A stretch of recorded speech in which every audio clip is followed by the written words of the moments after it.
अरिहंतों को नमस्कार, श्री सिद्धों को नमस्कार, आचार्यों को नमस्कार, उपाध्यायों को नमस्कार। जग में जितने साधु गण हैं,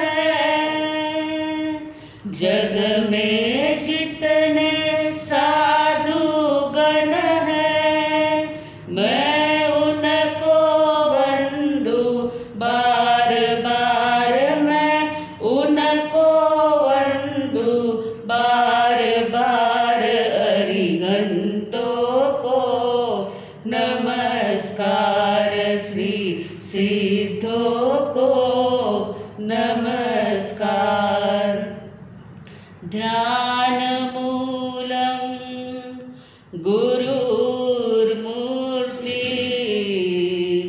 पूजा मूलम गुरुपदम, मंत्र मूलम गुरुर्वाक्यम, मोक्ष मूलम गुरुकृपा, मोक्ष मूलम गुरुकृपा। आनंदुपकारी पूज्य वरों के चरण कमल में कोटिशा वंदन। आनंदुपकारी जन जन के आस्था केंद्र आचार्य सम्राट गुरुदेव पूज्य श्री आनंद ऋषि जी महाराज साहब के पावन स्मृति में शतशः अभिवादन। वर्तमान आचार्य डॉक्टर शिव मुनि जी महाराज साहब, युवाचार्य पूज्य महेंद्र ऋषि जी महाराज साहब, प्रवर्तक पूज्य श्री कुंदन ऋषि जी महाराज साहब के चरण कमल में कोटिशा वंदन। तपस्वी रत्न पूज्य किशन मुनि जी महाराज साहब, श्रुत स्थवीरा प्रखर व्याख्याता गुरुनी मैया डॉक्टर पूज्य धर्मशिला जी महासती जी के पावन स्मृति में शतशः अभिवादन। उपस्थित धर्म प्रेमी भाइयों, करुणामूर्ति माताओं तथा बहनों, हम बड़ी साधु वंदना के ऊपर विचार कर रहे थे। कल हमने देखा अंतगढ़ दशांग सूत्र के जो 18 सहोदर भाई गौतम आदि थे, उनके ऊपर विचार किया। आगे की गाथा में आता है, वसुदेव नानंदन धन धन गज सुकुमाल, रूपे अति सुंदर कलावंत वयबाल। वसुदेव नानंदन, वसुदेव जो कृष्ण महाराज की द्वारका नगरी के अंदर वसुदेव राजा थे, उनके पुत्र गजसुकुमार यानी कृष्ण भगवान के सबसे छोटे भाई गजसुकुमार, रूपे अति सुंदर कलावंत वयबाल, जो रूप में अत्यंत सुंदर थे और कला में भी निपुण थे। छोटी उम्र के अंदर उन्होंने श्री नेमि समीपे छोड़ो मो जंजाल, भिक्षुनी पड़ी माँ गया मसान महाकाल। नेमिनाथ भगवान के सामने उन्होंने संयम अंगीकार किया, मोह माया की जंजाल को उन्होंने छोड़ दिया और भिक्षा लेकर के वे भिक्षु प्रतिमा, 12वीं जो भिक्षु प्रतिमा है, उसका ध्यान करने के लिए, उसकी उपासना करने के लिए स्मशान में जाते हैं। और किस प्रकार से उसका वर्णन आता है वह बाद में देखा जाएगा, परंतु गजसुकुमार मुनि का जन्म कैसे हुआ उसका थोड़ा पहले देखना, हम विवरण देखेंगे। जो कृष्ण महाराज की द्वारका नगरी थी, उस द्वारका नगरी में अनिकसेन आदि 6 भाई भी जो सुलसा के घर में बड़े हुए थे, आकार रूप लावण्य सब में समान रूप वाले, अत्यंत मनोहर जिनकी शोभा थी, जाने देव कुमार हो, देवलोक से ही आए हुए हो या देवता हो, इस प्रकार से ये 6 ही भाई अत्यंत सुंदर दिखते थे। वो अरिष्टनेमि भगवान के साथ में द्वारका नगरी में पधारते गए दीक्षा लेकर के। ये अरिष्टनेमि भगवान के साथ में आते थे और दीक्षा लेते ही उन्होंने एक प्रतिज्ञा कर ली थी कि बेले बेले पारना करना, छठ छठ पारना करना। तो पहले जो हमने देखा अंतःकरण दशांग में अनेक सेनों का, उसमें सारा विवरण आ गया है, इसलिए यहाँ डिटेल नहीं कहते हैं। परंतु वे गोचरी के लिए देवकी रानी के घर पे जाते हैं। दो दो के सिंगाड़े से तीन सिंगाड़े, पहले 2 भाई जाते हैं गोचरी के लिए। देवकी रानी देखती है कि कोई संत पधारे हैं। वह अत्यंत प्रमोद भाव से 7-8 कदम संत के आगे जाती है और उन्हें सिंह केसरी मोदक बहराती है। सिंह केसरी मोदक बहराकर वह 7-8 कदम पहुंचाने के लिए, संतों को पहुंचाने के लिए बाहर जाती है। वापस आकर के बैठती है। उतने में दूसरे 2 संत वापस आ जाते हैं। 2 संत आते हैं, उनको भी लेने के लिए 7-8 कदम जाती है। फिर उन्हें भी वह सिंह केसरी मोदक बहराती है, जो कृष्ण महाराज के नाश्ते के लिए बनाए हुए सिंह केसरी मोदक थे। वे थाल भर के सूसते ही थे, तो वे सिंह केसरी मोदक उनको बहराए। वो 2 संत चले जाते हैं। फिर थोड़ी देर में और 2 संत आते हैं और फिर उन्हें भी वह 7-8 कदम लेने को जाती है।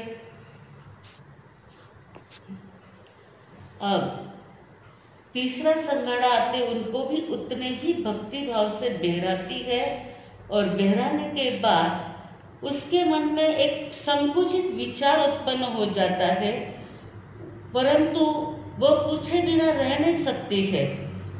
वे तीसरी संगाड़े में आए हुए संतों को पूछती है, क्या इस कृष्ण महाराज की द्वारका नगरी में लोगों की भावना कुंठित हो गई है, धर्म श्रद्धा कम हो गई है, या गोचरी पानी का अभाव है? इस कारण से एक ही संगाड़े को, वे ही मुनिराज को 3-3 बार एक ही घर में गोचरी के लिए आना पड़ता है। इस प्रकार से अपने मन की शंका वो मुनिराज को पूछ लेती है। बहुत बार लोगों के मन में ऐसी कोई शंका आ जाती है, लेकिन प्रत्यक्ष रूप से न पूछते हुए अंदर अंदर बातें करके नए कर्म बंधन करते हैं, उससे समाधान नहीं होता है। जो भी मन में आता है विनय विवेक पूर्वक पूछ लिया जाता है, तो देवकी माता का जैसा समाधान हुआ वैसा समाधान अवश्य हो सकता है।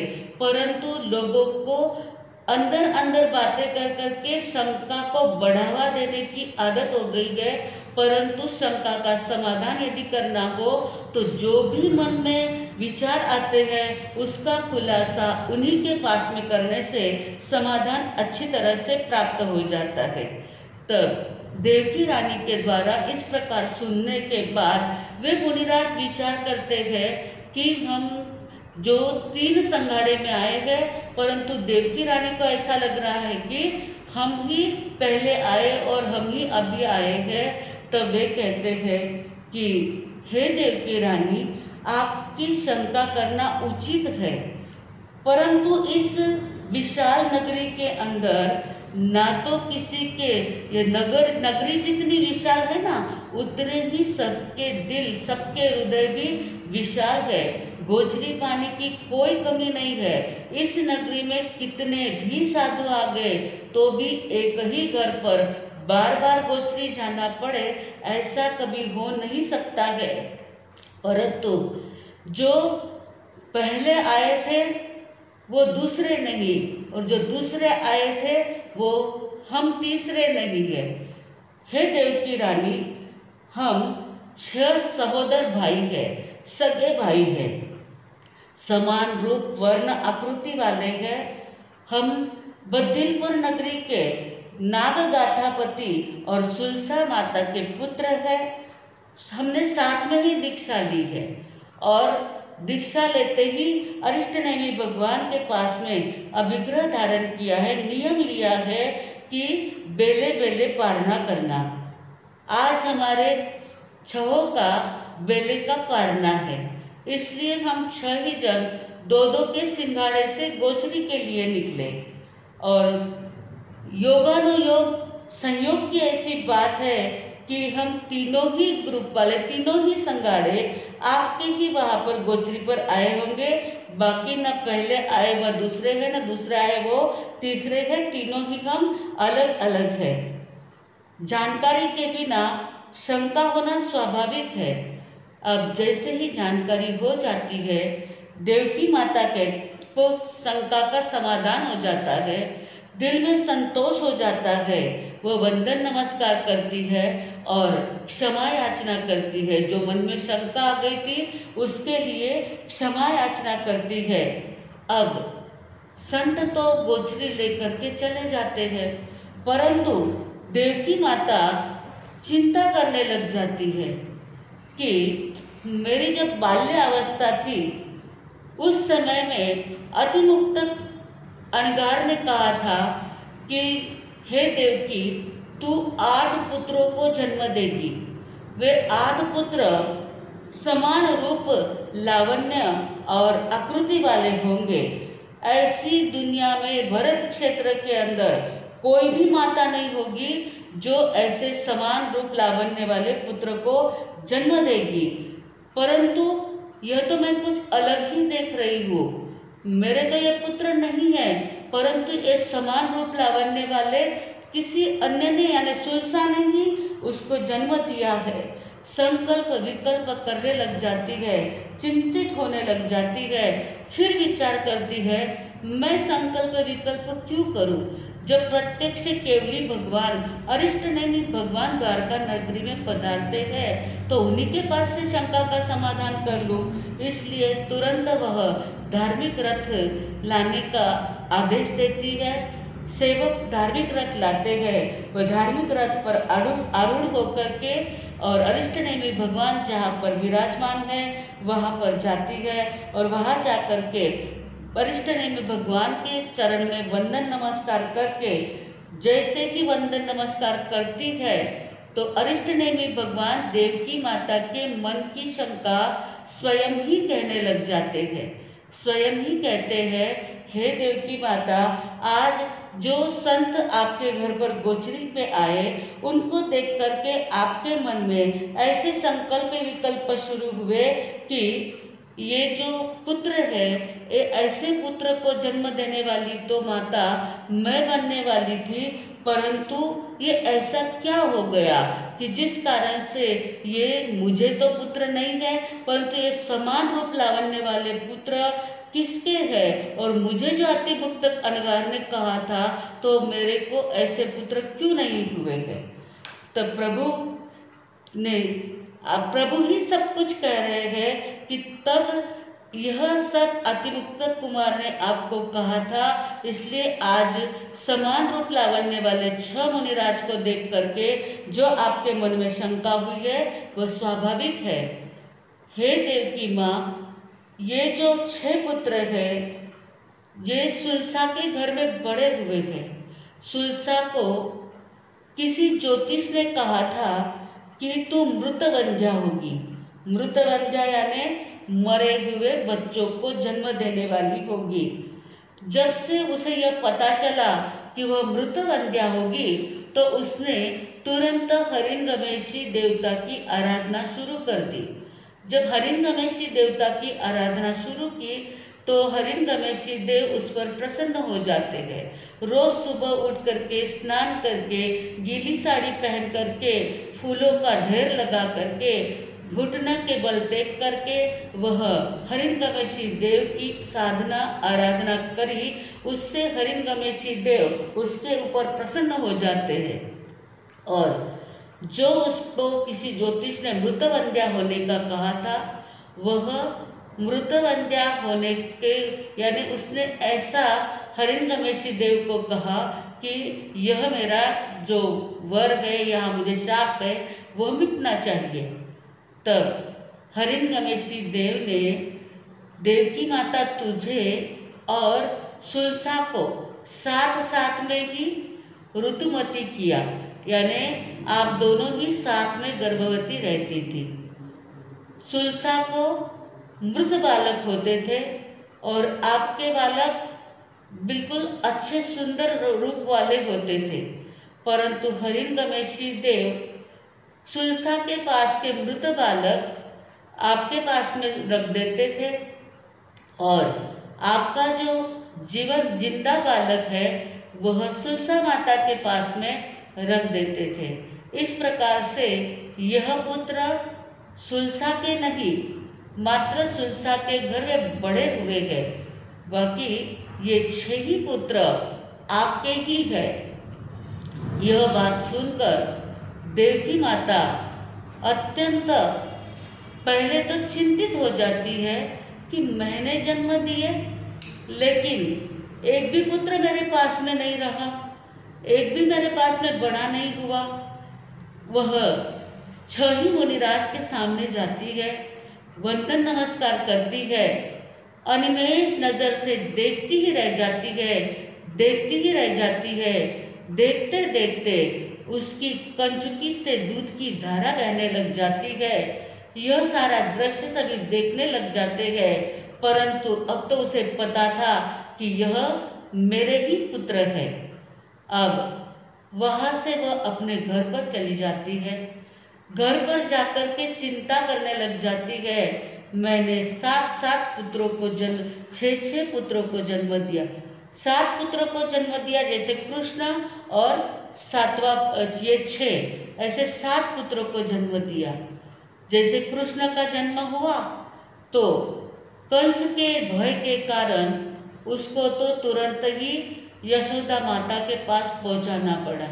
ये 6 पुत्र भी हिरण्यकशिपु देव के द्वारा सुलसा के घर पहुंचाए गए। बहुत ज़्यादा विचार करने लग जाती है, अर्थ ध्यान करने लग जाती है कि मैंने इतने बच्चों को जन्म दिया परंतु उनका लालन पालन नहीं किया। यदि भजन के माध्यम से कहेंगे तो देवकी माता के सभी भाव इसमें आ जाते हैं।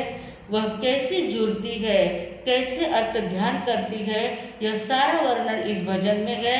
आप सबको आता ही होगा, साथ साथ में गुनगुना लेना।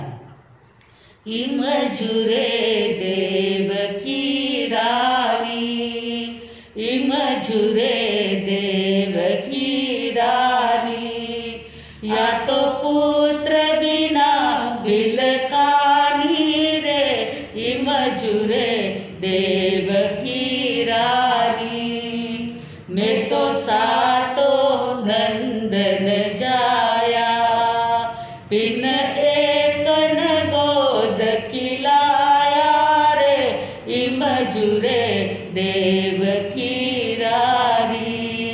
घर पाड़नो नहीं बंधायो, नहीं मधुर हलरियो गायो जी, इम जुरे देवकी रानी। घुघरा चुकनी नहीं बसाया, झूमर पन नहीं बंधाया रे, इम जुरे देवकी रानी। नहीं गहना कपड़ा पहराया, नहीं झगड़ा टोपी सिवाया रे, इम जुरे देवकी रानी। नहीं काजल आक लगायो, नहीं स्नान करीने जिमायो रे, इम जुरे देवकी रानी। नहीं गाल दामना दीधा, वड़ी चांद सूरज नहीं कीदा रे, इम जुरे देवकी रानी। नहीं मधुर दूध पिलायो, रूठाने नहीं मनायो रे, इम जुरे देवकी रानी। मैं तो कड़िया नहीं उठायो, नहीं उंगली पकड़ चलायो रे, इम जुरे देवकी रानी। घू घू कही नहीं डरायो, नहीं गुदगुल्या पाड़ घसायो रे, इम जुरे देवकी रानी।